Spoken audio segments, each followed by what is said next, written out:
What up, y'all? This is your boy Shaver Speaks. We back at it again with another Flash Warning, Season 7, Episode 13, Masquerade, guys. Now, this is a great episode because we finally get down to the bottom as to why we keep seeing that gauntly, ghastly-looking ass Cecile that we've been seeing these past couple weeks. Well, it turns out, freaking psycho pirate Cecile returns. Now, mind you, this is the first time we've actually ever seen this psycho pirate Cecile in motion, you know what I'm saying? And we kind of find out why exactly it is what it is.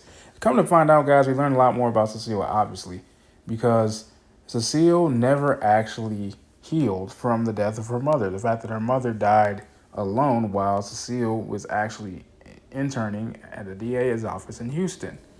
Cecile's mother suggested that she should continue interning while her mother died alone. Cecile never forgave herself for that, and she just felt so ashamed and afraid.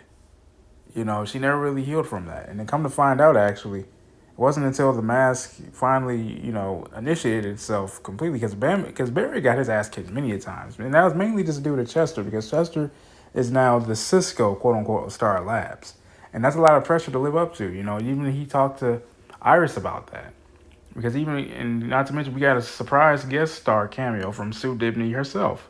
And so they basically were going to break into this museum because Chester found out that in order to stop, this mindscape, in order to stop this mindscape, open the portal to let Barry and Cecile out, they had to get that mask from Central City because Chester suggested that Cecile should use her powers to figure out what exactly they need to in order to get that. It was a gold pirate mask because Cecile kept saying that she kept seeing someone in a gold mask. It was glowing, right? Not to mention in tonight's episode as well, Joe finally starts to dig into Chris Kramer, her military service. Well, before Cecile and Barry got into that little mindscape of Cecile, got up a little bit of a lead and told Joe, hey, look, apparently one of my clients once served with Kramer, but the problem is there's no record of that said service. To which, at the very end of the episode, Joe realizes and put the pieces together, like, holy crap. Come to find out, Kramer is the only one that survived after the ambush. When she never finished her last stint of her mission in the army. Kramer. So that led Joe to believe that, holy crap, Kramer must have been working with the enemy. She must have been a turncoat. She must have been a mole, you know what I'm saying? So that was actually really interesting to see how that ended.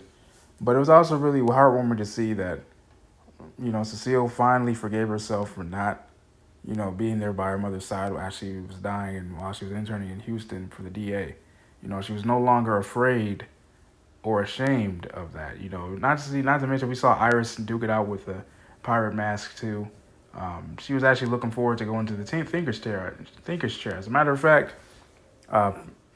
Psycho Pirate actually was going towards the Thinker's chair, and that also makes sense as to why we saw Cecile's eyes glow green when she used the Thinker's chair to help everyone out during Psyche's attack. That's initially where Psycho Pirate came from. It was during the Force Storm. You know what I'm saying? So, that was really interesting to see. So I look forward to seeing what happens next week, man. Let me know what you guys think in the comments below. Did you guys enjoy this week's episode? I hope you guys really enjoyed it. Make sure to hit that like button, hit the subscribe button, hit that notification bell to stay notified whenever I drop a video. Deuces, y'all.